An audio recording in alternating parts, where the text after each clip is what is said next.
Friction continue करेंगे। तो question ही चलता है एनएलएम और फ्रिक्शन में, बातें तो, कहानी तो मॉडर्न में हीट में थोड़ी बहुत आती। आइए समझते हैं।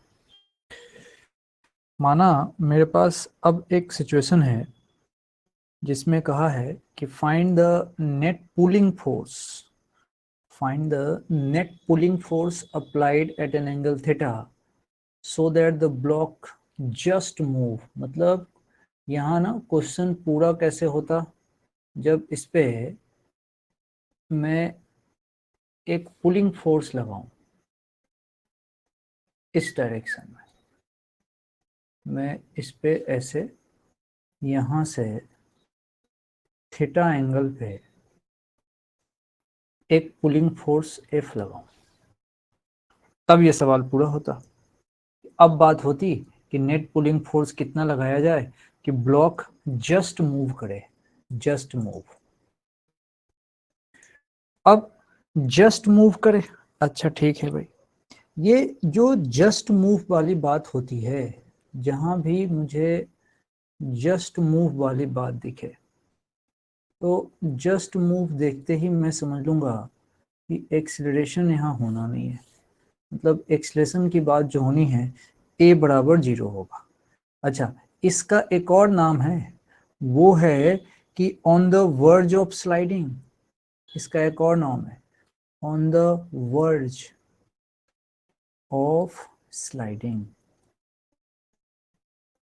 ये क्वेश्चन का लैंग्वेज है, क्वेश्चन ऐसे लिख के रखता है on the verge of sliding. अपने को समझना है जस्ट मूव कह रहा है, या फिर हमको समझना है कि वहाँ ए बराबर 0 है। और एक असली बात समझनी है कि उस समय जो फ्रिक्शन होता है स्टैटिक, वो अपने मैक्सिमम वैल्यू पे होता है जब बॉडी जस्ट चलना शुरू करती है। और स्टैटिक फ्रिक्शन की मैक्सिमम वैल्यू होती है mu S into N. Static friction की मैक्सिमम वैल्यू होती है mu S into N. Static friction बड़ा अच्छा है, इसकी वैल्यू 0 से शुरू होके और हाईएस्ट जा सकती है म्यू एन तक। 0 से शुरू होके हाईएस्ट, मतलब 0 से थोड़ा ज़्यादा से शुरू और हाईएस्ट जा सकती है म्यू एन तक। तो हमेशा इस तरह के क्वेश्चन में पहले आपको चेक करना चाहिए, आपको पहले पता करना चाहिए कि लिमिटिंग फ्रिक्शन यहाँ पे कितना लग रहा है। अब अगर इसी फोटो को जो हमने दिया है, इसी फोटो को अगर यहाँ पे बनाएं, देखो क्या कहानी बनती है। ये बॉडी है, इस बॉडी पे इधर फोर्स एफ लगा था, ये एंगल तुम्हारा थीटा था। अब अच्छी बात यह है कि इस एफ के कंपोनेंट हैं, तो भाई इधर इस एफ का कंपोनेंट एफ कॉस थीटा, और ठीक इसके ऊपर की तरफ इसका कंपोनेंट एफ साइन थीटा, जिसको तुम जानते हो। अच्छा, मास चूंकि इसका m है, ये जो मास इसका है ये m मास होगा, ये लिख देता हूं मैं। इसका मास m है, तो नीचे की तरफ जो फोर्स लगेगा वो लगेगा mg, इसमें कोई दिक्कत नहीं है। एक कांटेक्ट फोर्स नॉर्मल ऊपर भी तो लगेगा, ये लगेगा नॉर्मल कांटेक्ट फोर्स। कह रहा है नेट पुलिंग फोर्स बताइए applied at an angle theta so that block just move. Block ने जस्ट मूव करना शुरू किया, ये एफ कॉस थीटा आगे की तरफ लग रहा है, यानी कि इसी एफ कॉस थीटा को तुम बोलोगे ड्राइविंग फोर्स। यही एफ कॉस थीटा होगा ड्राइविंग फोर्स। अब ये आगे लग रहा है, बॉडी में मूवमेंट है, लेकिन जस्ट मूव है। जस्ट मूव के समय जो फ्रिक्शन लगता है वो अपनी लिमिटिंग वैल्यू में लगता है, ये समझना है। जस्ट मूव देख के काइनेटिक लगाना गलत है, यहाँ काइनेटिक फ्रिक्शन मत लगा देना, एफ के नहीं लगाना है, एफ के नहीं लगाना है, एफ एल लगेगा, एफ एल लगेगा, क्योंकि जस्ट मूव है, जस्ट मूव। अच्छा ठीक, अब इक्वेशन क्या बनेगा यहाँ से, ऊपर में लग रहा है नॉर्मल, ऊपर में एक नॉर्मल और एक एफ साइन थीटा, और दोनों नीचे मिलके एम जी को बैलेंस करेंगे। तो एन के साथ एफ साइन थीटा जैसे ही लिखोगे वो मिलके इस mg को बैलेंस करेंगे। यहां से n निकालो तो n हमारे पास आएगा, ये रहा mg और माइनस में F sine theta, n equals to mg minus का एफ साइन थीटा। अब इससे क्या फायदा है? इससे फायदा ये है, इससे फायदा ये है कि अगर मैं इस सिचुएशन को अगर अब सोचूंगा, इस सिचुएशन को अगर अब सोचूंगा, डायग्राम के हेल्प से अगर मैं इसको सोचूंगा, देखो क्या हो रहा है मामला। इसका मास m है, चलाने का काम कौन कर रहा है? तो f cos थीटा, और जो फ्रिक्शन लगा है वो पीछे लगा है, नाम तुम जानते हो, वो है f लिमिटिंग। एक्सीलरेशन बराबर 0 है। ये अभी इसकी प्रेजेंट सिचुएशन है। अब जरा सोचो, अब जरा सोचो, हम जानते हैं कि दुनिया का नेट फोर्स जब भी लिखा जाता है मास इनटू एक्सीलरेशन, आगे की तरफ एफ कॉस थीटा, पीछे की तरफ एफ लिमिटिंग।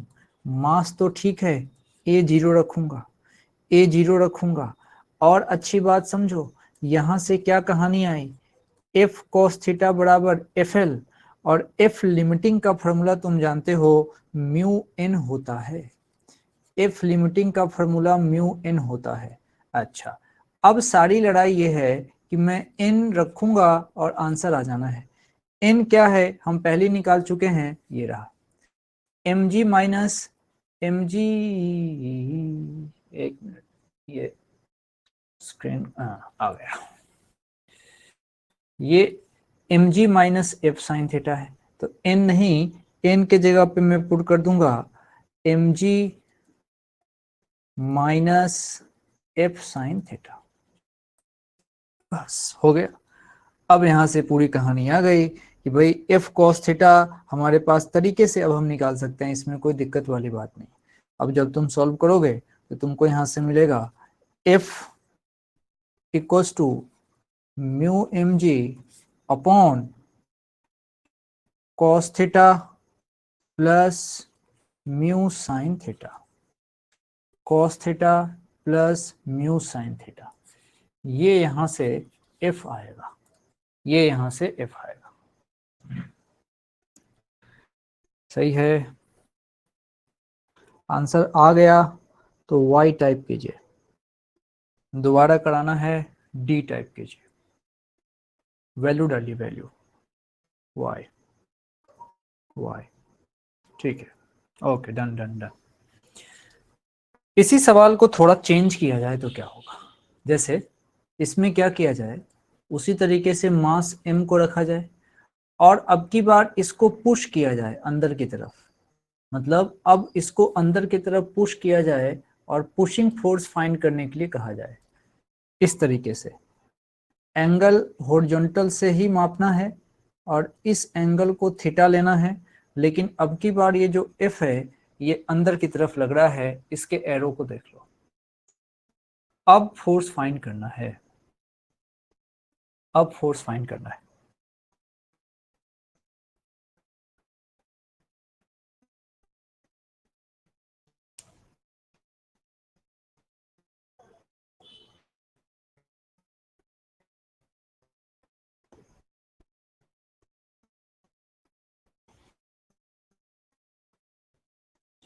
एक चीज हमेशा ध्यान रखना, सबसे पहले लिमिटिंग फ्रिक्शन की वैल्यू फाइंड करके उसको रख लो, वो काम आएगा। सबसे पहले, सबसे पहले normal and F limiting find कर लो, इससे फायदा है। एफ लिमिटिंग से तुमको पता लग जाएगा कि मोशन की टेंडेंसी है, बॉडी चलेगी नहीं चलेगी। लगभग हर सवाल में यही लड़ाई होती है कि बॉडी चलेगी कि नहीं चलेगी।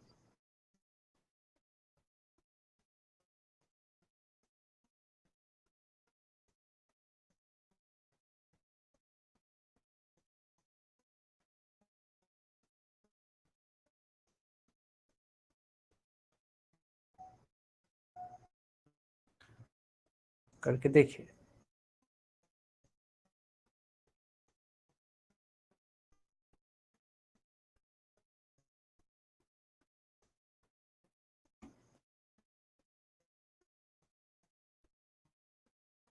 सेम स्टाइल का सवाल है, सेम स्टाइल का।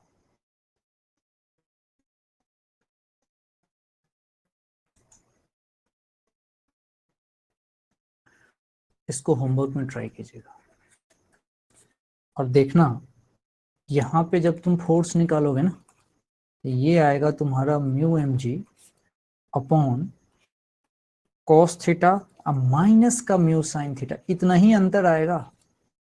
Just try in homework.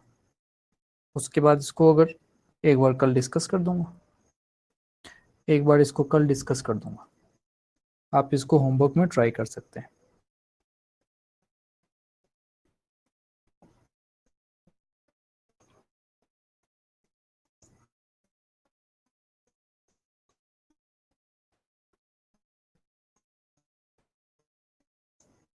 कुछ कंडीशन अभी समझाने जा रहा हूँ, इस पे ध्यान दो। आसान है, बस इसको एक बार देख लो, ताकि अब कॉम्प्लेक्स जोन में जाएंगे। थोड़ी चर्चा करना चाहते हैं। क्या चर्चा है समझिएगा। मैंने एक बॉडी लिया है, इस बॉडी को मैंने इस तरीके से हॉरिजॉन्टल सरफेस पे रख दिया। बॉडी को यहाँ पे रखा है, कोई दिक्कत की बात नहीं है। इसके मास को m लिया गया है और हमने एक कंडीशन मानी है कि बॉडी की आगे की तरफ वेलोसिटी है और इस वेलोसिटी का नाम हमने दिया है u। बॉडी u मीटर पर सेकेंड से आगे जा रही है। अब जैसे ही किसी ने कहा कि बॉडी की वेलोसिटी u है और आगे है, तो तुम्हारे मन में एकदम से आना चाहिए कि भाई फ्रिक्शन यहाँ जो लगेगा वो पीछे की तरफ लगेगा, यहाँ जो फ्रिक्शन लगेगा वो पीछे की तरफ लगेगा और वैल्यू के लिए कोई टेंशन ही नहीं है। अब मोशन है तो फ्रिक्शन लगेगा काइनेटिक, ये काइनेटिक फ्रिक्शन लगा है पीछे की तरफ। क्यों? क्योंकि बिल्कुल यहाँ से जो रिलेटिव मोशन है, मोशन तुम्हारा आगे है, तो काइनेटिक फ्रिक्शन जो लगेगा ये पीछे लगेगा। चलो, इसमें कोई समस्या नहीं। अब मैं यहाँ पे सिंपल न्यूटन के नियम लगाने जा रहा हूँ, सिंपल न्यूटन्स लॉ लगाने जा रहा हूँ। मैं इसके इक्वेशन को लिखूंगा। मैं लिखना चाहता हूँ नेट फोर्स बराबर मास इनटू एक्सीलरेशन, यही लिखना चाहता हूँ। नेट फोर्स, अब आगे की तरफ कोई फोर्स नहीं है तो जीरो, माइनस पीछे की तरफ एक फोर्स है काइनेटिक फ्रिक्शन, बराबर मास इनटू एक्सीलरेशन। ओके, बहुत अच्छा। अब एफ के, इस एफ के को क्या लिखना है ये मुझे समझ में आना चाहिए। तो एफ के को यहां लिखते हैं, इस पे विचार करिए। देखिए क्या कर रहे हैं। सबसे पहले अगर इस सिचुएशन को देखो तो ऐसा कुछ बन रहा है। क्यों? नीचे अगर तुम देखोगे ना तो mg है और ऊपर की तरफ नॉर्मल है। हमेशा हमेशा n बराबर mg नहीं होगा, यहाँ हो रहा है। अब अगर इंक्लाइन प्लेन पे रख दूंगा तो वहां n बराबर mg थोड़ी ना होगा, यहाँ हो रहा है। तो पहली बात तो यहाँ ये समझ में आई कि यहाँ n बराबर mg हो रहा है। दूसरी बात, अगर मेरे से कोई कहे एफ के कितना होगा, तो मैं उसको कहूंगा भाई एफ के तो म्यू एन होता है और यहाँ पे म्यू तो ठीक है और एन हमारा mg है, तो एफ के हमारा म्यू mg हो जाएगा, एफ के हमारा म्यू mg हो जाएगा। बस हो गया। अब यहाँ आप वैल्यू पुट कर दो, तो यहाँ से माइनस और एफ के जगह पुट कर दो म्यू mg और ये बराबर हो जाएगा ma के। अब कहानी आसान। अब यहाँ m से m काटो, जैसे ही m से m काटोगे तुम्हारे पास एक डाटा आ गया, a बराबर माइनस का म्यू जी, a बराबर माइनस का म्यू जी। ये माइनस अपने आप आया, हम नहीं लेके आए, ये माइनस अपने आप आया। बस हमने लिखने का स्टाइल थोड़ा सोचा, आगे कोई फोर्स नहीं है इसीलिए जीरो में से इसको घटा दिया। आगे कोई फोर्स नहीं है इसीलिए, कैसे पता चला आगे कोई फोर्स नहीं है? क्योंकि देखो इसमें एक्सलेशन है ही नहीं, आगे कोई फोर्स लग ही नहीं रहा। फोर्स तो एक ही लग रहा है पीछे की तरफ फ्रिक्शन, आगे तो बस मोशन है। तो एक्सेलरेशन की वैल्यू माइनस का म्यू एम जी। ये जो बात आई है ना, ए बराबर माइनस का म्यू एम जी। यहां से कोई पूछे कि रिटार्डेशन कितना है, तो उसको सीधा सीधा सीधा तुम बोलोगे म्यू जी। ए बराबर माइनस का म्यू एम जी है, लेकिन रिटार्डेशन कितना होगा? वो होगा सीधा सीधा म्यू एम जी। अब जरा देखो, ये एक कांस्टेंट वैल्यू है, सोचो ये एक कांस्टेंट वैल्यू है। कैसे भाई? म्यू गिवन होगा 0.123 जो भी देना है, और m कांस्टेंट, g कांस्टेंट, ये भी कांस्टेंट और ये भी कांस्टेंट। और ये है क्या? एक्सेलरेशन है, यानी कि तुम कह सकते हो एक्सेलरेशन की वैल्यू कांस्टेंट आएगी। और हम बहुत समझदार हैं, हमको पता है काइनेमेटिक्स में जैसी एक्सेलरेशन कांस्टेंट आ जाए तो हम बड़े आराम से काइनेमेटिक्स इक्वेशन यूज कर सकते हैं, आराम से यूज कर सकते हैं। कोई भी इक्वेशन जो काइनेमेटिक्स के तुम जानते हो, v equals to U plus A T ले लो, s equals to U T plus half A T square, V square equals to U square plus 2s, है ना? जो भी तुमको लगाना है तुम आराम से लगा सकते हो। आ जाओ, अब कैसे कैसे बात यहाँ पे होगी उसको समझिए। मान लीजिए मेरे से यही सिचुएशन है और हमसे सवाल क्या पूछा गया कि माना अब तो कंडीशन ऐसी है कि बॉडी इस पे से, यहां से बॉडी आगे की तरफ चल रही है। कितने से चल रही है भाई? u से चल रही है। अब देखना, और इसके u से चलने से पीछे लग रहा है इसका फ्रिक्शन, पीछे लग रहा है इसका फ्रिक्शन। काइनेटिक कितनी होती है वैल्यू? तो म्यू एन। अब सोचो u आगे है, मोशन आगे है, फ्रिक्शन पीछे लग रहा, फ्रिक्शन पीछे लग रहा, धीरे धीरे धीरे धीरे बॉडी आगे जाएगी, इसकी स्पीड कम होते जाएगी, बॉडी आगे जाएगी, इसकी स्पीड कम होते जाएगी। यानी कि एक समय आएगा जब बॉडी की स्पीड हो जाएगी 0, बॉडी यहाँ पे आके रुक जाएगी, क्योंकि इसमें रिटार्डेशन हो रहा है। रिटार्डेशन तुम समझ ही रहे हो कितना हो रहा है, तो वो हो रहा है a इक्वल्स टू माइनस का म्यू जी। इस माइनस का इतना ही मतलब है कि मोशन आगे है और ये एक्सेलरेशन की वैल्यू पीछे है। चूंकि ये एक्सेलरेशन पीछे है इसीलिए इसको साइन के साथ माइनस म्यू जी लिखा गया है। अच्छा, अब अगर मैं इसमें इक्वेशन लगाने जाऊं और मुझे अगर किसी ने कहा कि भाई अगर यहां से यहां x डिस्टेंस चलने के बाद बॉडी रुकी है तो इस x का नाम होता है स्टॉपिंग डिस्टेंस, इसको बोलते हैं स्टॉपिंग डिस्टेंस। बड़ा आसान है निकालना, सीधा सीधा इक्वेशन लगा दो, v square equals to U square plus 2s। अब बॉडी को अल्टीमेटली रुकना ही है, चल रहा था u से आराम से, प्लस 2 तो ठीक है, a नहीं माइनस का म्यू जी लिखूंगा। माइनस क्यों? क्योंकि मोशन आगे है और एक्सेलरेशन पीछे है, पीछे होगा तभी तो रुकेगी बॉडी, नहीं तो तेजी से भाग जाएगी। और s क्या है? x। अब ये x यहां से कोई अगर निकाले तो वो सिंपल कह सकता है कि वो आ रही है value U square upon 2 mu G. यहां से कोई अगर x निकाले तो आराम से कह सकता है कि x की वैल्यू आ रही है U square upon 2 mu G. देखो x equals to U square upon 2 mu G. ये है, इस x का क्या नाम है ये आप समझ रहे हो, this is called stopping distance. Stopping distance. Acceleration कितना? एक्सेलरेशन माइनस का म्यू एम जी, इसका नाम है रिटार्डेशन। कोई पूछे रिटार्डेशन कितना तो सीधा म्यू जी बोल देना। चलो, एक्सेलरेशन माइनस का म्यू जी। ओके, कभी कभी यहां से एक और बात पूछी जाती है, वो कभी कभी हमसे पूछते हैं कि इसमें इसमें बॉडी को टाइम कितना लगा, जिसको कहा जाता है स्टॉपिंग टाइम। स्टॉपिंग टाइम पूछ देते हैं, ठीक है भाई। अब इसके लिए भी चूंकि एक्सेलरेशन कांस्टेंट है, टाइम निकालना है, बच्चों वाला सवाल, v equals to U plus A T लगा दो, काम खत्म। v को अल्टीमेटली रुकना था, u तो ठीक है u है, a नहीं माइनस का म्यू जी इंटू टी। यहां से कोई भी t निकाल सकता है, वो आएगा u अपॉन म्यू जी। ये अलग से लिख देता हूं, देख ये u लिखा और ये मैंने म्यू लिखा, u upon mu G, u upon mu G, confuse मत होना, ये मैंने म्यू लिखा है, फ्लो में लिखा जाता है। ये u है, ये है u स्पीड, कौन सी वाली? इनिशियल। नीचे वाला तो म्यू है, इसी तो टाइम ऐसे निकाला जा सकता है। तो कोई पूछे तो इसको याद वाद करने की तो आवश्यकता नहीं है, आप उसको सिंपल समझा दोगे कि yes this is the way to find time. चलो, ये तो ऐसी छोटी मोटी बातें थी। सवाल अब शुरू होता है थोड़े से इस स्टाइल में। कह रहा है find the minimum value of horizontal force. समझाता हूं क्या है। इसमें क्या हुआ कि हॉरिजॉन्टल फोर्स लगाया जा रहा है। हॉरिजॉन्टल फोर्स कहां से लगा होगा? इधर से लगा होगा। ऐसे कितना लगा होगा? F। सवाल कह रहा है find the minimum value of horizontal force required to keep the given block of mass m at rest against the vertical wall.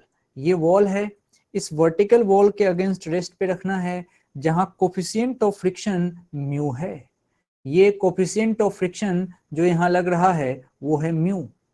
Mu is the coefficient of friction acting. ये कहानी है, ये कहानी है।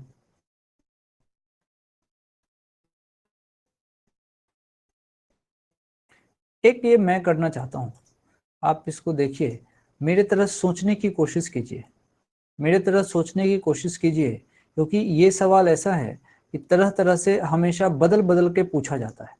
मेरे तरह सोचो, आंसर पे मत जाना। आंसर तुम अगर निकालोगे ना, गारंटी के साथ वो अधूरा निकालोगे।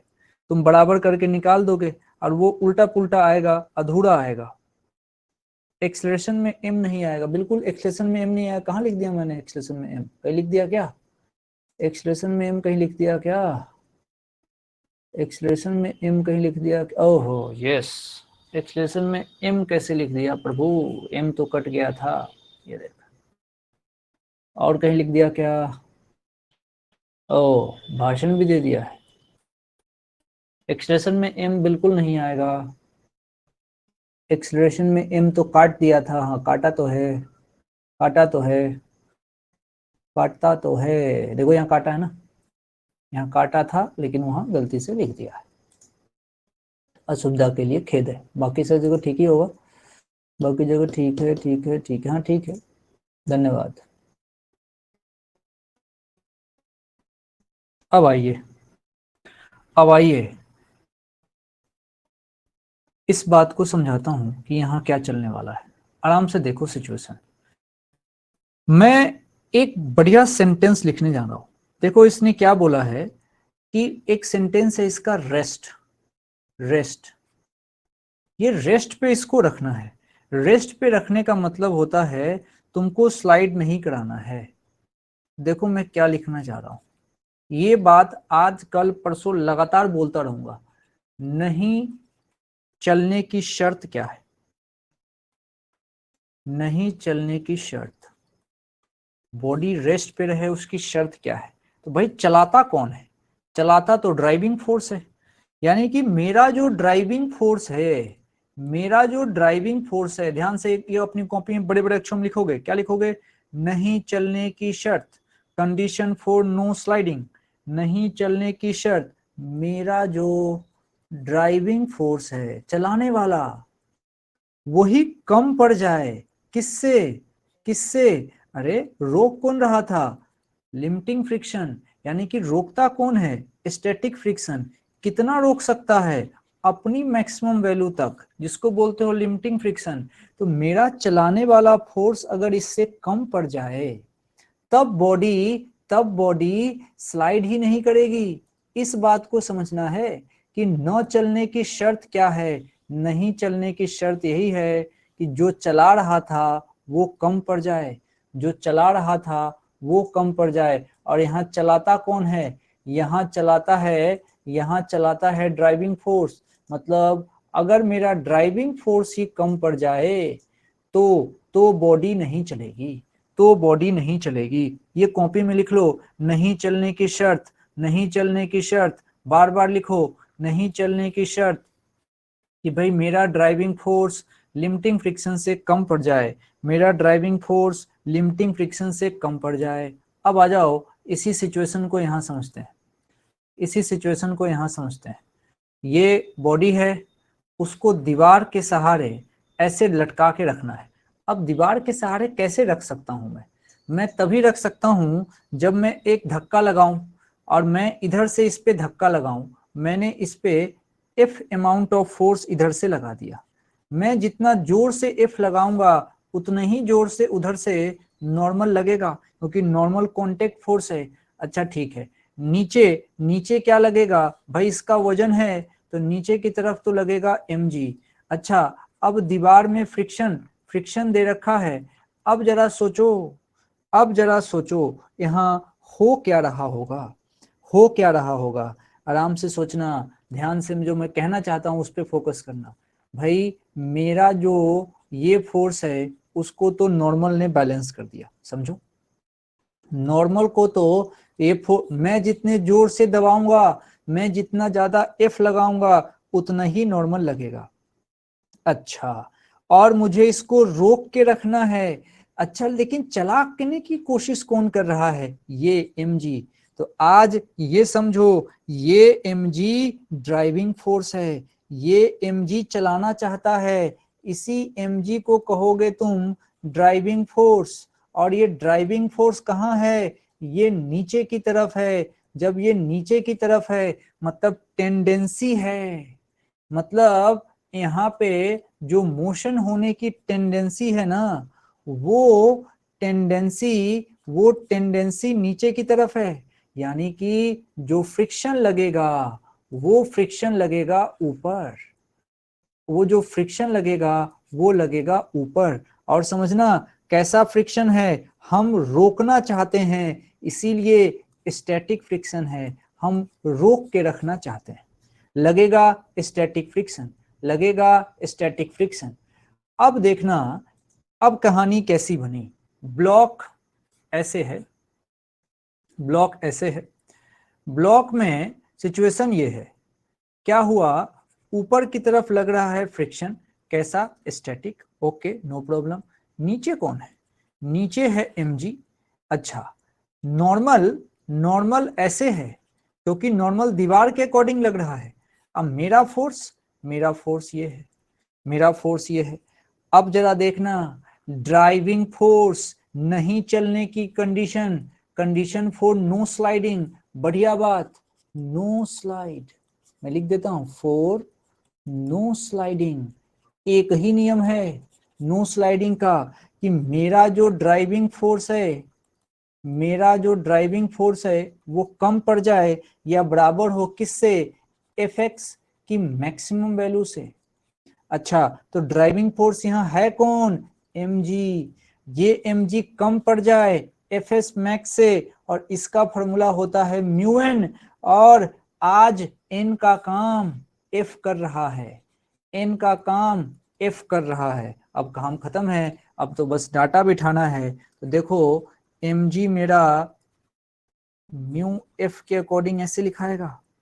अब जरा देखना, मुझे f के लिए पूछा गया है, साइन ऐसे ही छोड़ देता हूं, mg नीचे म्यू ले आता हूं। समझो समझो, ये कौन सी बात है, तुम रोक के रखना चाहते हो, तुम रोक के रखना। ये फोर्स कौन लगा रहा है, ये फोर्स लगा रहा है मैं, ये फोर्स लगा रहे हो तुम, मतलब ये अप्लाइड फोर्स है, ये अप्लाइड फोर्स है, ये हम तुम लगा रहे हैं दीवार पे उसको रोक के रखने के लिए।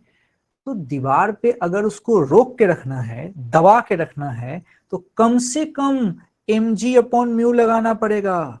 कम से कम फोर्स कितना लगाओगे, कम से कम, कम से कम mg अपॉन म्यू अप्लाई करोगे, कम से कम। हाँ, इससे ज्यादा लगाने में कोई दिक्कत थोड़ी है, कम से कम इतना अप्लाई करना पड़ेगा। तो इसीलिए इस क्वेश्चन का जो पूछा था उसने, वो मिनिमम फोर्स पूछा था, मिनिमम कितना लगाना पड़ेगा, तो mg अपॉन म्यू। ज्यादा तो तुम कितने जोर से दबा के रख दो, क्या फर्क पड़ता है, तो लटका ही रहेगा। कम से कम mg अपॉन म्यू लगाओगे तो वहां पे वो इस तरीके से हैंग हो सकता है। ठीक है क्या। अब देखो, ये मैंने क्यों कहा है कि मैं करूंगा, तुम जब करते तुम सीधा इक्वल करके कर लेते, लेकिन मैंने इसको इनइक्वलिटीज के फॉर्म में किया है, और ये सिखाने के लिए कि नहीं चलने की शर्त क्या होती है, नहीं चलने की शर्त होती है कि जो अप्लाइड फोर्स है वही कम पड़ जाए, अप्लाइड फोर्स कम पड़ जाए। Condition for no sliding, no sliding वाली कंडीशन को बार बार समझना है कि फॉर नो स्लाइडिंग ये नियम होता है, नो स्लाइडिंग यही नियम होता है कि मेरा driving force maximum value of static friction से कम पड़ जाए। अब ये क्वेश्चन क्या है आपको करना है, इसमें कुछ डाटा देता हूं मैं, आपको बताना है फ्रिक्शन फोर्स कितना लग रहा है। जैसे कुछ वैल्यू दे देता हूं इसमें, सपोज करो यहाँ म्यू है और उसकी वैल्यू है 0.4 और यहाँ फोर्स लग रहा है ऐसे, और ये फोर्स लग रहा है 500 न्यूटन, और ये इसका मास m है और m है 10 kg, m है 10 kg। इतनी कंडीशन इसने दी है तब जाके सवाल पूछा है।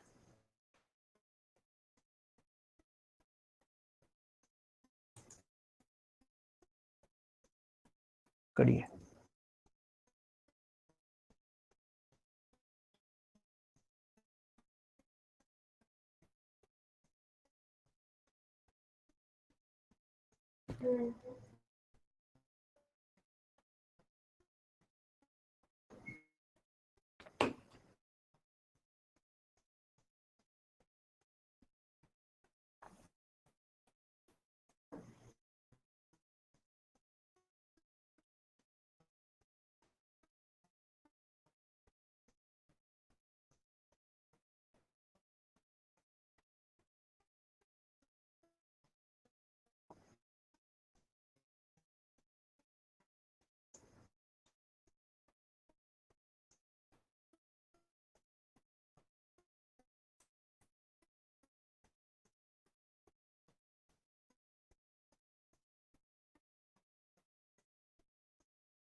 देखो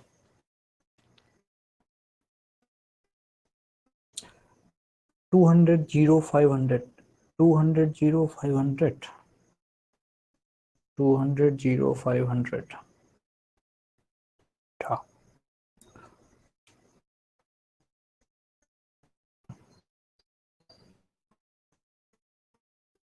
ठीक है, देखते हैं क्या है मामला, समझो। डाटा आपने लिख लिया होगा, कोशिश करते हैं यहाँ सब लोग देखें एक बार। देखिए कह रहा है कि for a given block find out, क्या क्या चाहिए इसको, इसको चाहिए भाई friction force acting on the block. ठीक है, friction force acting on the block. Situation ऐसी है, सिचुएशन में ये दीवार है, एक ब्लॉक है, जो ब्लॉक इस दीवार के सहारे ऐसे था, ब्लॉक दीवार के सहारे ऐसे था, और हमने फोर्स यहां से लगा रखा है 500 न्यूटन। ठीक है भाई, तो हमने यहां से इसको 500 न्यूटन से पुश किया था।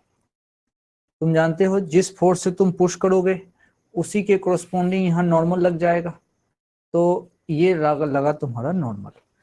अब कोई पूछे नॉर्मल कितना, तो नॉर्मल की तो कोई टेंशन नहीं है, मैं जितने जोर से दबाऊंगा नॉर्मल लगेगा, तो नॉर्मल बराबर 500 न्यूटन, नॉर्मल 500 है। अच्छा ठीक है, कोई प्रॉब्लम नहीं।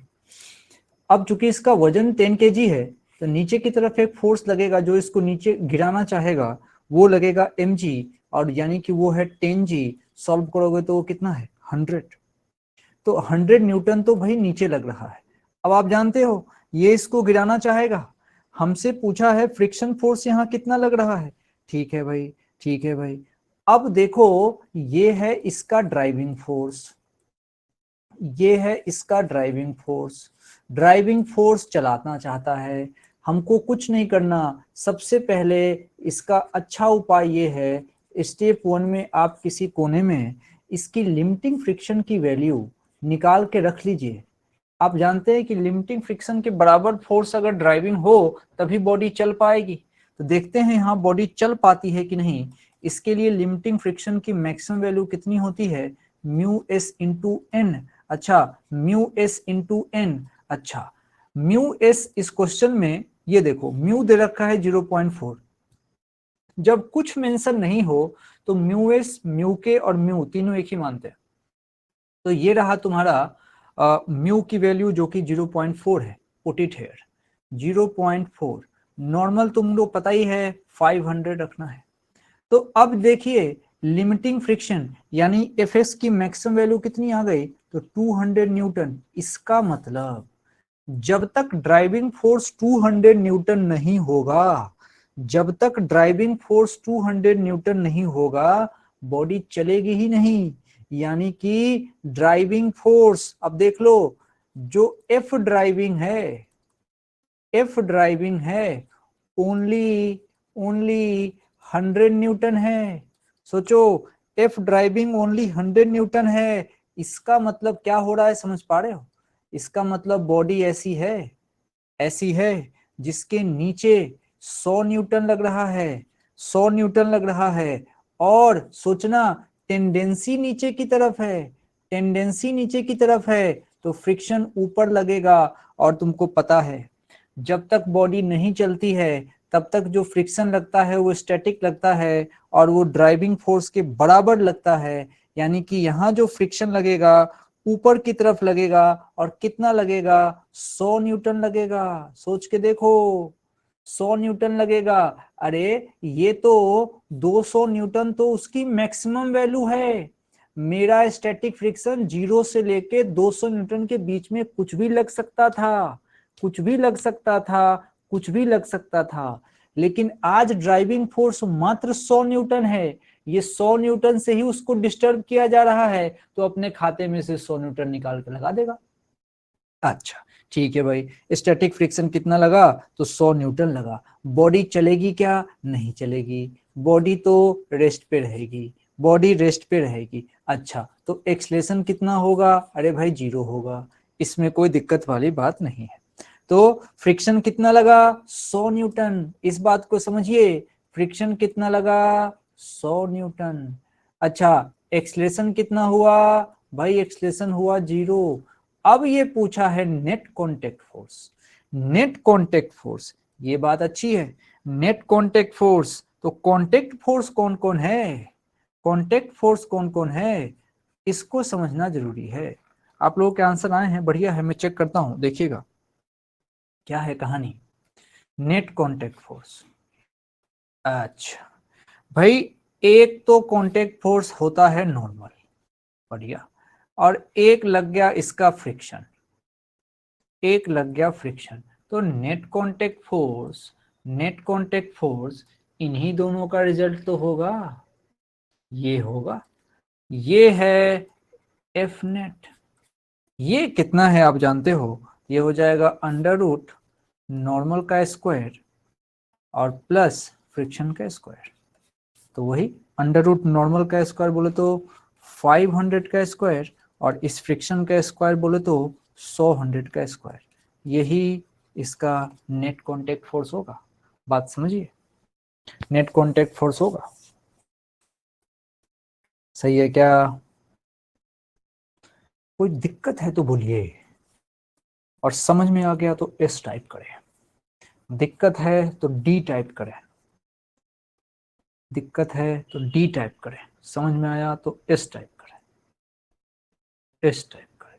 सर नेट कांटेक्ट फोर्स में 200 का स्क्वायर लेंगे, नहीं लेंगे 200 का स्क्वायर, इसलिए नहीं लेंगे क्योंकि नेट कांटेक्ट फोर्स होता है फ्रिक्शन और नॉर्मल का रिजल्टेंट। यहाँ फ्रिक्शन लगा ही मात्र 100 है, तो 200 की तो कोई बात ही नहीं है, 200 तो यहाँ कुछ नहीं है, 200 तो यहाँ है ही नहीं, 200 तुमको लग रहा है लेकिन 200 यहाँ है ही नहीं। अब मैं तुमको वो बात समझाता हूँ, कोई बात नहीं है, आराम आराम से बार बार पूछने से बात क्लियर हो जाएगी। पहली बात तुम्हारे मन में तुम डालो 200 न्यूटन यहाँ, यहाँ है ही नहीं, है ही नहीं, है ही नहीं। अब तुमको एक बात बताता हूँ, अब तुमको एक बात बताता हूँ, चलो क्या बात है समझना। मान लीजिए ये आपके पापा हैं, ऐसे बढ़िया, पीए पीए। और ये मैं हूं,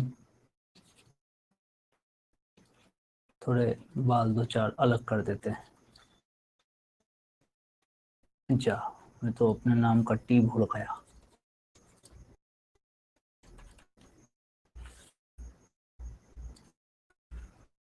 पढ़ाने के लिए फी ले रहा हूं, मान लीजिए इतनी फी आपने दी है, ठीक है, सुनते रहना बात।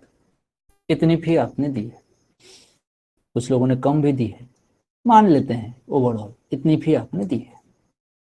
अच्छा, अब जरा सोचो, पापा का तो बैंक अकाउंट भी होगा। अब बैंक अकाउंट में उन्होंने बैलेंस रख रखे हैं 50 लाख, 1 CR, 10 CR, या फिर इतने CR। भाई अगर मेरी फीस 50,000 है, अब मैंने उनसे 50,000 ही मांगा, जब काम 50,000 में चल सकता है तो कौन है जिसने मुझे 50 लाख दिए? 50 लाख तो स्टोर है, बताओ मेरे को सच सच। अब जब काम 50, अब बॉडी में मोशन, हमारा काम मात्र 50,000 में चल रहा है, तो इस बात से क्या फर्क पड़ता है कि आपके बैंक अकाउंट में 50 लाख है, 1 करोड़ है, 10 करोड़ है? अब जरा सोचना, मैं कहता कि नहीं 50,000 में काम नहीं चलेगा, आपको 60,000 देने पड़ेंगे, तो आपके पापा इसमें से 60,000 निकालते और गाड़ी चलती। मैं कहता नहीं 1 लाख देने पड़ेंगे, तो यहां से 1 लाख निकलता और गाड़ी चलती। समझो, तो वहां पे खर्चा कितना हुआ, मैंने लिया कितना, 1 लाख, लेकिन आपके बैंक अकाउंट में कुछ भी हो सकता है। उसी तरीके से तुम्हारा बैंक अकाउंट, अब इसी क्वेश्चन को समझो, इसी क्वेश्चन में समझो, इस क्वेश्चन में क्या कंडीशन है, वो जो 200 न्यूटन आया है वो तुम्हारे बैंक अकाउंट की मैक्सिमम वैल्यू है, बैंक अकाउंट की मैक्सिमम वैल्यू है। मैं तो मात्र 100 न्यूटन में चल रहा हूं, तो तुम इसमें से 100 ही निकालोगे ना भाई। समझ में आया क्या? समझ में आया क्या? समझ में आया क्या? यस सर, ये होता है, ये होता है मैक्सिमम फ्रिक्शन की वैल्यू। तुम्हारे बैंक अकाउंट में कितने पैसे हैं उससे मतलब नहीं है तुम्हारे, अरे सोच के देख, तुम्हारे बैंक अकाउंट में 0 से लेके 50 लाख, 1 करोड़ तक कुछ भी हो सकता है। अब बात है कि कोचिंग में फीस कितनी जा रही है, उतना ही देना पड़ेगा, उतना ही देना पड़ेगा, बस हो गया, उतना निकल जाता है, बात खत्म।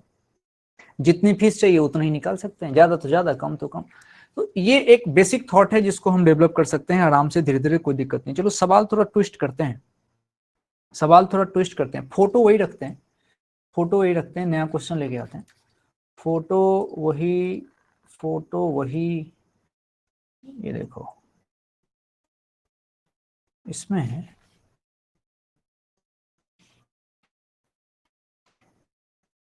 इसमें क्या करते हैं, अब की बार किसी एंगल पे फोर्स लगवाते हैं, नीचे से, यहां से किसी एंगल पे फोर्स लगवाते हैं। और ध्यान से देखना डाटा, एंगल इसका यहां से 37 डिग्री ले लेते हैं, और जो फोर्स लगाया है ना हमने, इस एफ की वैल्यू वही लगते हैं जो पहले लिया था हमने, 500 न्यूटन, ऐसे लिया था। और इसके वजन को 2 kg मानते हैं, ये दीवार है, दीवार के सहारे ऐसे इसको रखा है, और जो म्यू लगना है उसको ले लो 0.5, ये म्यू यहाँ 0.5 ले लो, इस तरीके से फोर्स लगा दो। अब तुम क्या करो बता दो मुझे, तुम बता दो फ्रिक्शन की वैल्यू, फ्रिक्शन फोर्स का मैग्नीट्यूड भी बताओ और उसका डायरेक्शन भी बताओ। दो चीज मुझे बता दो, फ्रिक्शन का मैग्नीट्यूड भी बताओ और डायरेक्शन भी बताओ। दीवार के सहारे ऐसे इसको लटकाया हुआ है, सही से करिएगा, अच्छे से।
चलिए, इस फोर्स के दो टुकड़े होंगे, इसमें अपने को कोई दिक्कत नहीं, एक टुकड़ा ऊपर की तरफ और एक टुकड़ा इधर। चलिए वैल्यू डालते हैं। वैल्यू की जहां तक बात है, लगाया था हमने कितना, 500 न्यूटन, इसके दो टुकड़े होंगे। ऊपर का अगर 37 है, आराम से देखो जेड बन रहा है ये वाला, ये एंगल भी 37 होगा। मतलब कि इधर की जो वैल्यू आ रही है ये है 500 cos 37, 500 cos 37 इधर वाली वैल्यू। अच्छा, अब 500 cos 37, cos 37 4/5 होता है, तो ये रहा 500, मैं इसको 4/5 कर दूंगा, तो इस तरफ लग रहा है 400 न्यूटन, 400 न्यूटन। इस पे ध्यान देना है भाई। ऊपर कितना लग रहा है, ऊपर देखो, ऊपर लगेगा 500 sin 37, ठीक है, आराम से लिख देते हैं 500 sin 37, 500 और sin 37 आप जानते हैं 3/5, 3/5 तो 100 और 300, तो 300 न्यूटन तो ऊपर लगा, और इस तरफ लगा है 400 न्यूटन। अच्छा अच्छा, ठीक है। अब बात यह है कि नॉर्मल का क्या, नॉर्मल का क्या, तो भाई मैं जितने से दबाऊंगा उतना ही नॉर्मल लगता है, मैं जितने से दबाऊंगा उतना ही नॉर्मल लगता है, ये तो बात हम जानते हैं। ये बॉडी थी, अब ईमानदारी से देखो मैंने इस तरफ कितने से दबाया है, तो वो तो तुमने दबाया भैया सिर्फ 400 न्यूटन से, तो 400 न्यूटन ही लगेगा इधर, तो ये तुमने दबाया इसको 400 न्यूटन से, तो नॉर्मल जो लगेगा ना वो मात्र 400 न्यूटन ही लगेगा। ये है नॉर्मल, ये है नॉर्मल 400 न्यूटन। ये बात समझिए। तो सबसे पहली बात, नॉर्मल 400 न्यूटन लगा, ठीक है भाई। तो मैं यहां से सबसे पहले तो एफ एक्स मैक्स निकालना चाहता हूं, तो एफ एक्स मैक्स कितना आया, वो आएगा म्यू इंटू एन। अब म्यू तो ठीक है 0.5 दे रखा था इसने, एन के जगह पे जब मैं रखूंगा 400, 400 का आधा 200, तो मतलब लिमिटिंग फ्रिक्शन की वैल्यू यहाँ पे 200 न्यूटन आ गई। अब इसका फील समझो, जब तक मैं मतलब ड्राइविंग फोर्स, जब तक ड्राइविंग फोर्स 200 न्यूटन नहीं लगाओगे मोशन होगा ही नहीं, मोशन होगा ही नहीं, होगा ही नहीं। डाउनवर्ड डाउनवर्ड डाउनवर्ड जो बोल रहे हैं वो जरा गौर फरमाइए, डाउनवर्ड होगा या नहीं होगा, इसी का एक क्लास है अनुष्का त्रिपाठी जी, डाउनवर्ड होगा ही नहीं। देखो अभी जादू। तो भैया 200 न्यूटन, 200 न्यूटन तो 200 न्यूटन तो इसके बैंक अकाउंट में है, 200 न्यूटन तो इसके बैंक अकाउंट में है। अब जितना ड्राइविंग फोर्स होगा उसी के अकॉर्डिंग खर्चा चलेगा। आ जाओ आ जाओ, फिर से देखो फोटो, फोटो देखो, फोटो मजा आ जाएगा। फोटो की कहानी देखो, इसका वजन 2 kg था भाई, नीचे लगाएगा 2G, नीचे लगाएगा 2G। अरे 2G मतलब 20 न्यूटन, 20 न्यूटन नीचे लगा, पहली बात तो ये है। दूसरा, फ्रिक्शन भी नीचे ही था, कलर चेंज कर देता हूं, फ्रिक्शन नीचे था। और फ्रिक्शन, सोचो सोचो, अच्छा पहली बात आराम से सोचते हैं, पहली बात आराम से सोचते हैं, मोशन होगा कि नहीं। चलो फ्रिक्शन को हटाओ, पहले मेरी बात सोचो, वो तो मैंने भविष्य बोल दिया। अब देखो 200 न्यूटन नीचे है, 200 न्यूटन नीचे है। अब जरा ध्यान से देखना, आवाज कौन बोल रहा है? ठीक है ठीक है, देखिए देखिए क्या कहना चाह रहा हूं, इसको हटाइए, इसको हटाइए। अब देखिए मेरी बात समझिए, ये यहाँ पे नीचे की तरफ मात्र 20 न्यूटन लगा है, समझना। और तुम्हारे पास जो ड्राइविंग फोर्स है उसको देखो गौर से। अब चलाता कौन है? नीचे वाला चलाता है ना भाई, नीचे वाला चलाता है ना। नीचे तो मात्र ये लग रहा है 20 न्यूटन, भाई यही चला रहा था, यही चला रहा था, ड्राइविंग फोर्स यही चला रहा था, दीवार के सहारे लगने वाला फोर्स। देखो आराम से, ये बॉडी ऐसी थी, ये ऐसी थी, और चला रहा था mg। क्यों mg? क्योंकि समझो, नॉर्मल नॉर्मल और ये 400 तो ऐसे ही, ये तुम्हारा अप्लाइड फोर्स था, फोर्स, और नॉर्मल ये रहा। अब चला तो मात्र 20 न्यूटन रहा था, तो गजब बात हो गई। नीचे 20 न्यूटन है, नीचे 20 न्यूटन है। और जब मैंने और जब मैंने इसके बाकी फोर्स देखे तो ऊपर की तरफ कितना था? 300 न्यूटन। गजब बात हो गई है। तो ऊपर की तरफ इसमें 300 न्यूटन है। ओहो, ऊपर 300 न्यूटन और नीचे 20 न्यूटन। अब जरा देखो भाई, एक्सीलरेशन तो ऊपर ही होगा, इतना तो श्योर है। एक्सीलरेशन जो भी होगा होगा ऊपर ही, मतलब मोशन तो ऊपर ही होगा। अगर मोशन ऊपर होगा तो इस बात की पूरी गारंटी है कि जो ये फ्रिक्शन यहां लगेगा, जो ये फ्रिक्शन यहां लगेगा, वो फ्रिक्शन नीचे लगेगा, नीचे फ्रिक्शन नीचे लगेगा, नीचे। मोशन अगर ऊपर है तो फ्रिक्शन नीचे लगेगा, समझिए, नीचे लगेगा। एक्सीलरेशन की बात मैंने पूछी कि एक्सीलरेशन कहां होगा, तो एक्सीलरेशन ऊपर होगा। अब एक्सीलरेशन ऊपर होगा, फ्रिक्शन नीचे होगा। अनुष्का त्रिपाठी ने नीचे किसको कहा था? फ्रिक्शन को कहा था, एक्सीलरेशन को कहा था? ये बात समझिए, एक्सीलरेशन ऊपर, एक्सीलरेशन ऊपर, फ्रिक्शन नीचे, एक्सीलरेशन ऊपर, फ्रिक्शन नीचे। अच्छा, क्योंकि ये 300 न्यूटन ज्यादा है। अच्छा, तो भाई अगर मैं यहां से अब इक्वेशन लिख दूं, नेट फोर्स बराबर मास इंटू एक्सीलरेशन लिख दूं। भाई ऊपर कितना फोर्स, ऊपर कितना फोर्स, देखो 300, 300 माइनस माइनस, अभी बात पूरी नहीं हुई है, अभी बात पूरी नहीं हुई है। अब तुम एक चीज समझो, ये फ्रिक्शन जो नीचे लगेगा, यहां ध्यान देना, ये फ्रिक्शन जो नीचे लगेगा ये तो तुम मान गए। अब जरा तुम सोचो कि नीचे कितना फ्रिक्शन लगेगा, कितना फ्रिक्शन लगेगा, इसकी लड़ाई है। कितना फ्रिक्शन लगेगा, कितना फ्रिक्शन लगेगा। अब तुमको मेन बात बताऊं, नीचे सबसे ज्यादा अवेलेबल फ्रिक्शन है वो लग रहा होगा, एफएक्स मैक्स लग रहा होगा। सोच के देखो, और वो कितना है? वो है 200 न्यूटन का।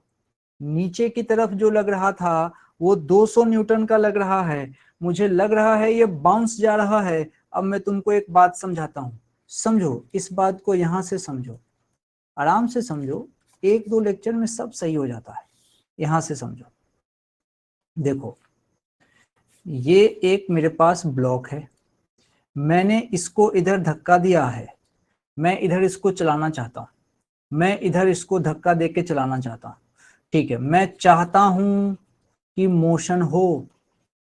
अच्छा, अब जरा देखना, अब ये जो सरफेस है इसके लिए मैंने किसी तरीके से एफ एस मैक्स अगर फाइंड किया तो इसकी वैल्यू आ गई, एफ एक्स मैक्स हमने फाइंड किया तो इसकी वैल्यू आ गई 200 न्यूटन। हम एक एग्जाम्पल से समझ रहे हैं, 200 न्यूटन। अच्छा, अब जरा देखना, मैं लाल पेन से एक फोर्स दिखाता हूं। एक आदमी आया जिसने यहाँ पे जो फोर्स लगाया, जिसको तुम बोलोगे ड्राइविंग फोर्स, उसने लगाया 100 न्यूटन, उसने लगाया 100 न्यूटन। तो क्या हुआ होगा, 100 न्यूटन लगाने से पहली बात मोशन तो होगा ही नहीं, क्योंकि मोशन तभी होगा जब तुम कम से कम 200 न्यूटन लगाओगे। चलो पहली बात, मोशन नहीं होगा।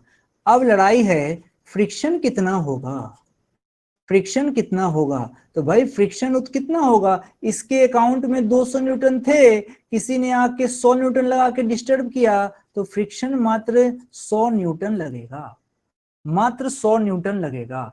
अब जरा सोचना, अब जरा सोचना, अब क्या होगी कहानी, अगली बात में सोचा था। देखो, अब देखो, अब आराम से देखते रहना, मैं फोर्स का थोड़ा अमाउंट बढ़ा देता हूं। ये जो हमने अब फोर्स लगाया है, इसको इसको बढ़ा के अब मैं क्या करता हूं, अब मैं इसको अप्लाई करता हूं direct 200 Newton, direct 200 Newton apply करता हूं। तो क्या होगा, तो बॉडी में जस्ट मोशन शुरू होगा, जस्ट मोशन में तुम कह सकते हो स्टार्ट हुआ है, यानी कि एक्सिलरेशन लगेगा जीरो, एक्सिलरेशन लगेगा जीरो। और फ्रिक्शन कितना होगा भाई, फ्रिक्शन जितना इसके पास था वो पूरा का पूरा लग जाएगा, यानी कि फ्रिक्शन लगेगा एफ एक्स मैक्स के बराबर, जिसको तुम बोलते हो लिमिटिंग फ्रिक्शन। लिमिटिंग फ्रिक्शन, अगर तुम 100 लगाए थे, अगर तुम 150 लगाओगे ना, अगर तुमने 150 लगाया तो फ्रिक्शन लगता 150, फ्रिक्शन लगता 150, लेकिन तुमने अब 200 लगा दिया, बॉडी में तुमने 200 लगा दिया, तो फ्रिक्शन अपने लिमिटिंग की आ गई बात। अब मैं इसी चीज को अगले स्लाइड में समझाता हूं कि अब मैं क्या करने वाला हूं। अब इस पे बस ध्यान दे दिया तो हमारा काम बन जाएगा, इस पे ध्यान देते ही काम बन जाएगा, काम बन जाएगा। इस पे बस ध्यान देना है कि भाई अब मैं आऊंगा और फ्रिक्शन को मान लो, अब मैंने जो फोर्स लगाया, सपोज करिए मैंने लगा दिया 300 न्यूटन, 300 न्यूटन, ओहो, इसका मतलब पहली बात, मोशन तो आंख बंद करके होगा, क्योंकि रोकने वाला फोर्स तो मात्र 200 न्यूटन था। अच्छा, अब मोशन किधर होगा, आगे होगा, मोशन आगे होगा, तो फ्रिक्शन किधर लगेगा, पीछे लगेगा भैया, इधर लगेगा पीछे की तरफ, मतलब ये लगेगा फ्रिक्शन। ओहो, अब सवाल ये है कि अगर फोर्स लगा आगे, फ्रिक्शन पीछे, तो पहली बात इसमें एक्सिलरेशन भी होगा। अच्छा, एक्सिलरेशन भी होगा, फ्रिक्शन की वैल्यू कितनी होगी, फ्रिक्शन तो कुछ भी कर लो, 200 न्यूटन से ज्यादा हो ही नहीं सकता। बैंक अकाउंट में अगर 200 रुपए हैं तो तुम 250 का पिज्जा कैसे खा सकते हो उस समय। तो फ्रिक्शन तो 200 न्यूटन ही लगेगा, 200 न्यूटन ही लगेगा, लेकिन यहां एक्सेलरेशन होगा, लेकिन यहां एक्सेलरेशन होगा। तो एक्सेलरेशन कैसे लिखते हैं, net force upon total mass. Net force कितना भाई, 300 आगे 200 पीछे और इसका मास, ये इसका एक्सेलरेशन होगा। यानी कि जब जब अप्लाइड फोर्स, जब अप्लाइड फोर्स हमारे इस लिमिटिंग फ्रिक्शन से ज्यादा हो जाता है तो मोशन होता है, उसमें एक्सेलरेशन होता है। आ जाओ ये चीज यहां समझते हैं। ऊपर में तुमने 300 अप्लाई कर दिया, 300 अप्लाई कर दिया, ये 300 तुम्हारा अप्लाइड फोर्स ही तो है। देखो तुमने जो अप्लाई किया था ना, सही मायने में 500 न्यूटन, उसी के तो दो टुकड़े हुए थे, एक टुकड़ा ऊपर और एक टुकड़ा इधर। जो टुकड़ा हॉरिजॉन्टल है उसने नॉर्मल को बैलेंस किया, जो टुकड़ा ऊपर है वही ड्राइविंग फोर्स में पार्टिसिपेट कर रहा है। अब देखना, चलाने का काम मात्र 20 न्यूटन का और ऊपर की तरफ रोकने का काम 300 न्यूटन का। ये गजब बात हो गई, मतलब बॉडी जाएगी तो ऊपर ही। तो अब सवाल ये है कि नेट फोर्स कितना, तो 300 ऊपर, अब देखना 20 नीचे। अब रही बात फ्रिक्शन कितना लगेगा, तो अब तुम कह सकते हो कि फ्रिक्शन तो अपनी मैक्सिमम वैल्यू पे लगेगा और वो 200 न्यूटन ही लगेगा। फ्रिक्शन तो 200 न्यूटन ही लगेगा। और कहाँ लगेगा, नीचे लगेगा। तो फोटो कैसा होगा भैया, फोटो ऐसा होगा। अब देखो गौर से, फोटो कैसा दिखेगा भाई। नीचे पहली बात तो 20 न्यूटन इसका वजन है, अरे नीचे इसका फ्रिक्शन है कितना, 200 न्यूटन। अरे ऊपर, ऊपर कौन है, इसका 300 न्यूटन वाला फोर्स, ये ऊपर है। इधर लगेगा 300 न्यूटन वाला फोर्स, इसका मतलब एक्सीलरेशन जो है वो ऊपर है। तो नेट फोर्स ऊपर 300 और माइनस कितना, 200 प्लस 20 इक्वल्स टू मास, मास कितना 2, और एक्सीलरेशन तुमको चाहिए, एक्सीलरेशन तुमको चाहिए। ये है बात। तो 300 में से ये घटा दीजिए आप 220 बराबर 2a, तो ये कितना हो गया 80, 80 बराबर ये हो गया तुम्हारे पास 2a, तो a बराबर आ गया गजब 40 मीटर पर सेकेंड स्क्वायर, 40 मीटर पर सेकेंड स्क्वायर। अरे किधर, तो ऊपर। थोड़ा बाउंसर है, दोबारा सुनिएगा समझ में आ जाएगा, पूरी बात समझिए। तो अनुष्का त्रिपाठी जी, अब ये देखिए सर 20 न्यूटन ड्राइविंग फोर्स कैसे होगा अगर बॉडी ऊपर का रही है, ऊपर का रही है तो 300 न्यूटन ड्राइविंग फोर्स। हाँ हाँ, ये तो कहने का स्टाइल है। ड्राइविंग फोर्स कहने का मतलब ये गिरा तो नीचे रहा था, ये इसका तो मैं नाम दे रहा हूं कि नीचे गिराने का काम कौन कर रहा था। गिराने का काम तो मात्र इसका एमजी करता है ना। किसी बुक को दीवार के सहारे लगा दो, उसको गिराने का काम उसका एमजी करेगा ना। इसीलिए उसको मैं कह रहा हूं कि गिराने का काम एमजी कर रहा था और तुम 300 न्यूटन लगा रहे हो उसको रोकने के लिए, तो भाई बॉडी तो ऊपर भाग जाएगी। ये है इसका मान, ये कह रहा हूं कि गिराने का काम कौन कर रहा है, ये समझने के लिए बोला है, समझने के लिए बोला है। Driving force overall, overall body को चलाने के लिए, तो नेट ड्राइविंग फोर्स यहां पे आ गया ना। देखो हमने यहां यूज किया है नेट ड्राइविंग फोर्स, हमने 300 में से घटाया है उसको, तब जाके उसको सॉल्व किया है। 300 में से घटाया है तब जाके उसको सॉल्व किया है। अरे किधर सॉल्व कर दिया, इधर सॉल्व कर दिया। ये देखिए, ये जो यहां जो अब एफ बोला गया है, इसको तुम कहते हो ना नेट ड्राइविंग फोर्स। ये होता है नेट ड्राइविंग फोर्स।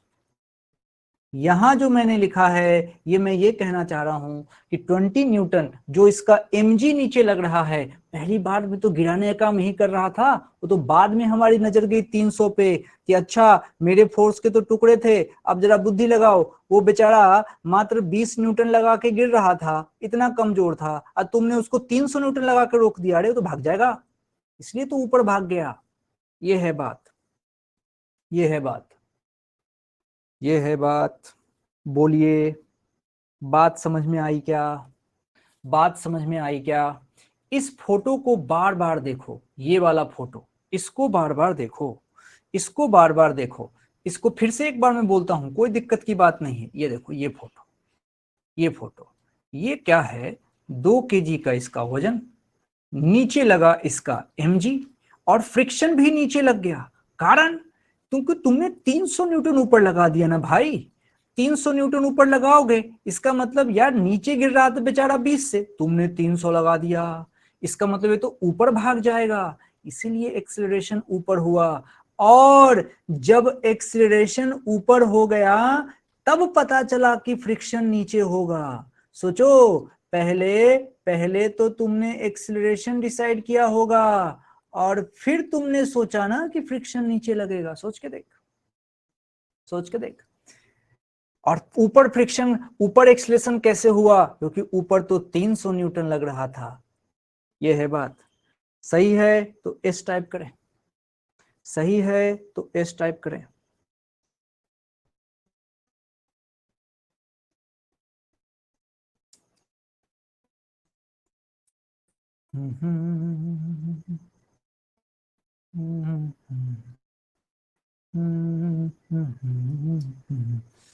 सो गए क्या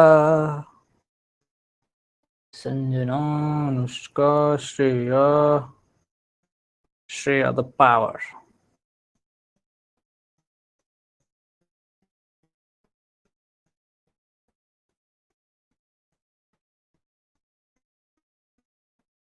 हाँ बिल्कुल, पहले फ्रिक्शन डिसाइड होगा, पहले फ्रिक्शन का डायरेक्शन डिसाइड होगा, पहले मोशन का डायरेक्शन डिसाइड करोगे तभी तो उसके अपोजिट लगाओगे फ्रिक्शन। पहले मोशन का डायरेक्शन डिसाइड होता है, बिल्कुल सही बात है।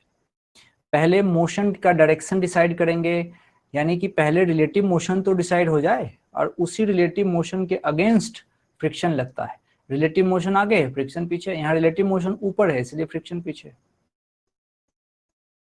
पहले इसलिए लिखा है पहले, पहले आप मोशन डिसाइड करें उसके बाद फ्रिक्शन डिसाइड करें। चलो अब जब दिमाग उड़ रहा है तो एक बार एक सवाल और सही लाइए भाई। किधर गया मेरा पेन, कहाँ गया, कौन ले गया रे? या आइए एक सवाल और। जब दिमाग उड़ रहा है तो थोड़ा और सही। ये ऐ तेरी, ऐ तेरी, ऐ तेरी, तेरी, तेरी। एक फोटो बनाता हूँ।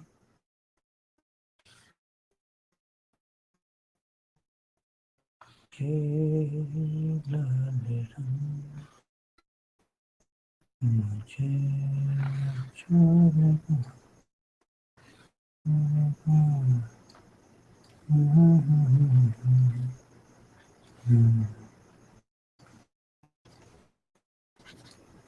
ये कोशिश है एक टेबल बनाने की, और इस टेबल पे आप जानते ही हैं चेन रखा हुआ होता है।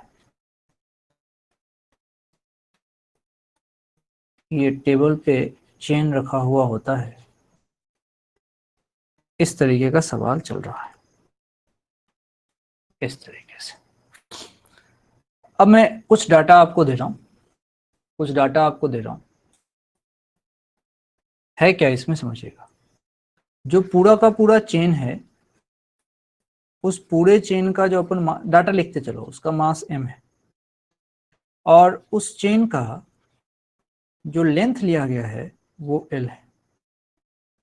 ठीक है, पूरे लेंथ का। इसका कुछ पार्ट नीचे लटका हुआ है, इसमें से इस चेन का some part is hanging outside.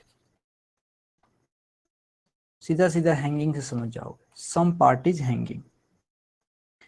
यहां पे कोफिशिएंट ऑफ फ्रिक्शन जो है वो है म्यू। यहाँ पे कोफिशिएंट ऑफ फ्रिक्शन इसका म्यू है, इसमें कोई दिक्कत वाली बात नहीं है। आपसे कहा गया है कि जो पार्ट लटका हुआ है ना, उसका लेंथ बताओ। कितना पार्ट लटका हुआ है, कितना पार्ट लटका हुआ है, उसका लेंथ बताओ। इसी के ऊपर चर्चा करनी है कि कितना पार्ट यहां से लटक सकता है इसका, without sliding the other part. कितना पार्ट लटकाओगे ताकि कोई बाकी पार्ट, जो रिमेनिंग पार्ट हो ना, वो स्लाइड नहीं करे, ताकि जो रिमेनिंग पार्ट में कोई स्लाइडिंग नहीं हो, कोई स्लाइडिंग नहीं हो रिमेनिंग पार्ट में, रिमेनिंग पार्ट में कोई स्लाइड नहीं होना चाहिए, ये कहा है। इसको करिए, रिमेनिंग पार्ट स्लाइड नहीं होना चाहिए।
बात आप समझ गए शायद।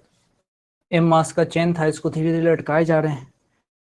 अब कह रहा है कि भाई कितना इसका लेंथ लटकाया जा सकता है ताकि यहाँ स्लाइड नहीं हो, कितना लेंथ लटका सकते हैं।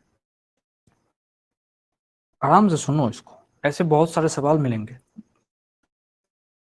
देखो, अगर इस फोटो को मैं ऐसे ही छोड़ देता हूँ प्रैक्टिस के लिए, और तुमको अगर अलग से इसको बना के दिखाऊं, पूरी लंबाई तो देखो एल थी, तो हमने ये माना कि इसका एक पोर्शन यहां से लेके यहां तक का जो इसका पोर्शन है, मान लो ये छोटा एल, ये नीचे की तरफ लटका हुआ है, तो जो इसके टेबल पे जो पोर्शन होगा, ये वाला पोर्शन, ये वही होगा कैपिटल एल माइनस एल, यही तो इसके टेबल पे होगा।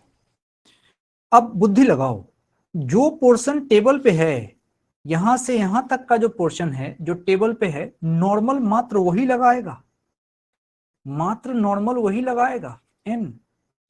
अब नीचे सोचना, नीचे ये जो एम डैश जी लोगे, इस बात की लड़ाई है कि ये जो यहां से एम डैश है, ये कौन सा मास है जो ऑन द टेबल है। अरे नॉर्मल तो वही लगाएगा, ऑन द टेबल जो है वही लगाएगा। अब बुद्धि ये कहती है कि भाई मैं पहले पता करूं कि वो जो टेबल पे जितना मास है उसकी वैल्यू क्या है।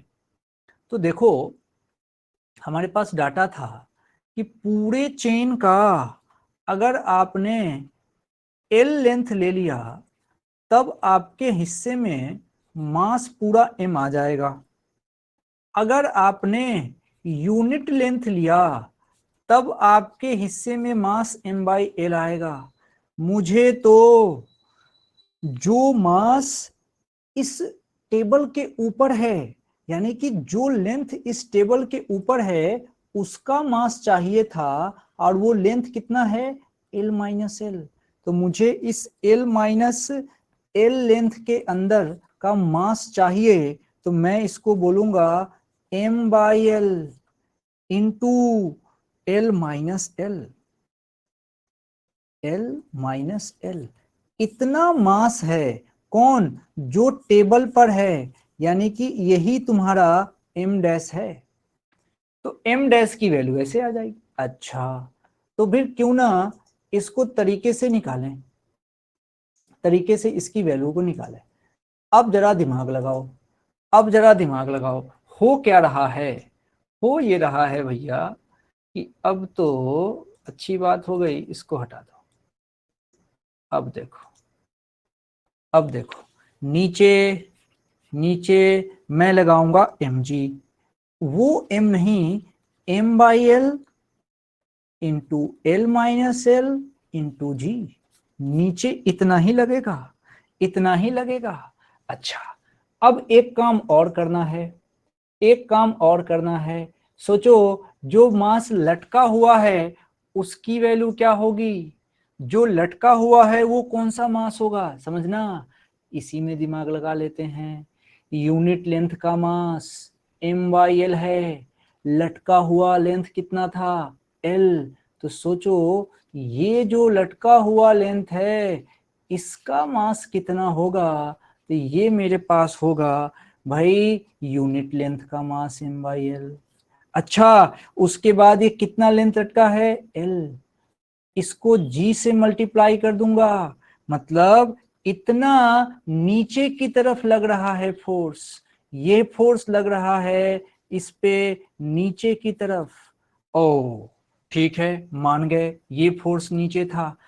अच्छा, तो यहाँ नॉर्मल को कौन बैलेंस कर रहा था?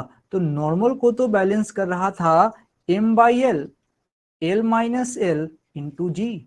भाई इसका काम तो फिक्स है, ये तो नॉर्मल को बैलेंस करेगा। नीचे की तरफ ये जो लग रहा है ना, ये वाला m by capital L into small into G, भाई साहब इसको बैलेंस करने वाला कोई नहीं है, ये है ड्राइविंग फोर्स। ये चलाना चाह रहा है, ये गिराना चाह रहा है, ये गिराना चाह रहा है, ये गिराना चाह रहा है। यहां तक ठीक है, तो ठीक का टी टाइप करिए। यहां तक ठीक है, तो ठीक का टी टाइप करिए। सोचिए, ठीक का टी टाइप करिए, और कुछ कहना है तो बी टाइप करिए।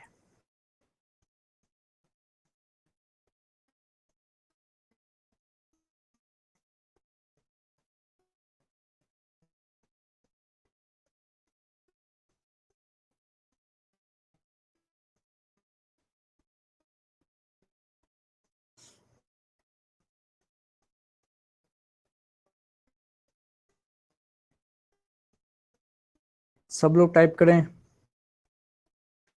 कुछ कहना है तो बी टाइप करें। सब लोग टाइप करें, फोटो देख लीजिए, तरीके से बात को समझिए, कौन सा मांस लटका है, कौन चलाना चाहेगा, पूरी बात क्लियर होनी चाहिए। कौन चलाना चाहेगा, ये बात क्लियर होनी चाहिए। कौन चलाना चाहेगा, कौन चलाना चाहेगा? ठीक है, ठीक है। अब इस बात को सोचो, ये पी आर नंदिनी, ये कौन है? अभिषेक, ये अपना अनामिका गायब है, उसके बाद संजना है। अरे सो रहे हो क्या? ओजस है।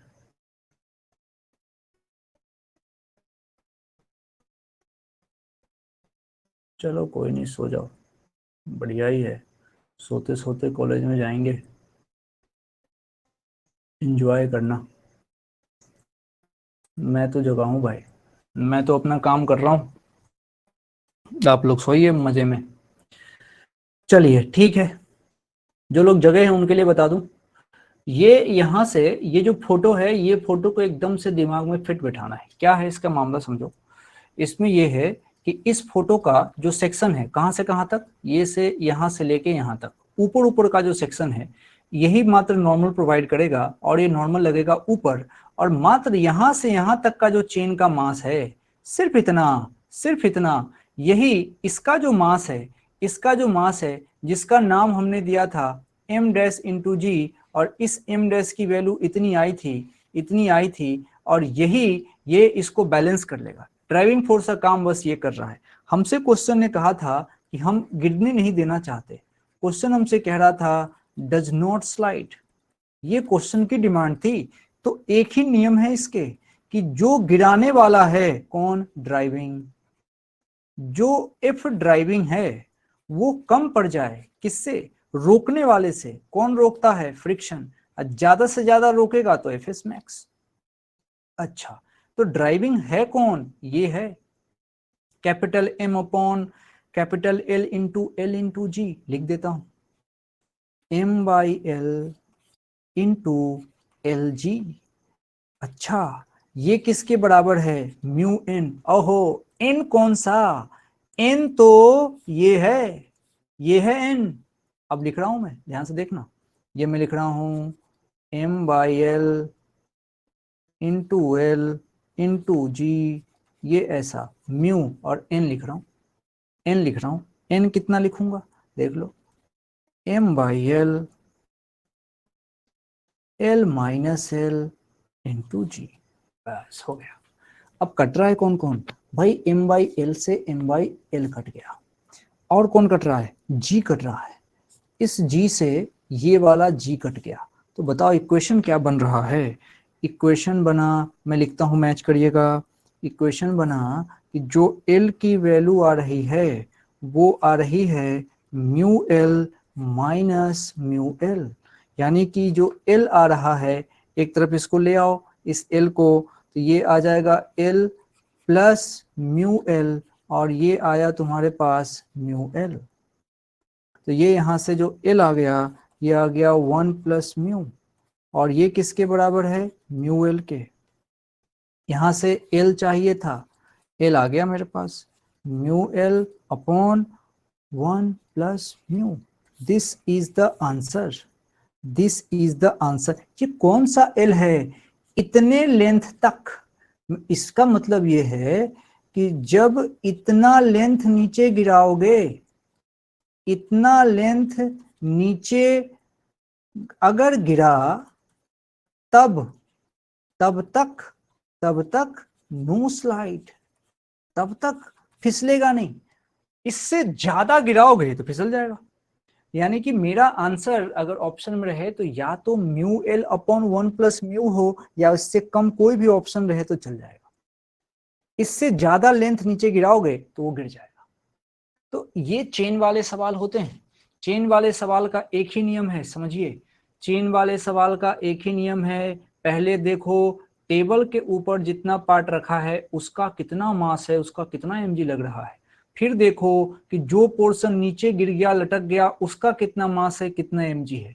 जो पोर्शन नीचे लटका है वही उसको गिराना चाहता है, और जो पोर्शन ऊपर है वो नॉर्मल देना चाहता है। और हम चाहते हैं नहीं गिरे, इसका एक ही शर्त है, न गिरने की शर्त, न गिरने की शर्त मेरा ड्राइविंग फोर्स लिमिटिंग फ्रिक्शन से या तो इक्वल हो या उससे कम पड़ जाए, या तो इक्वल हो या फिर उससे कम पड़ जाए।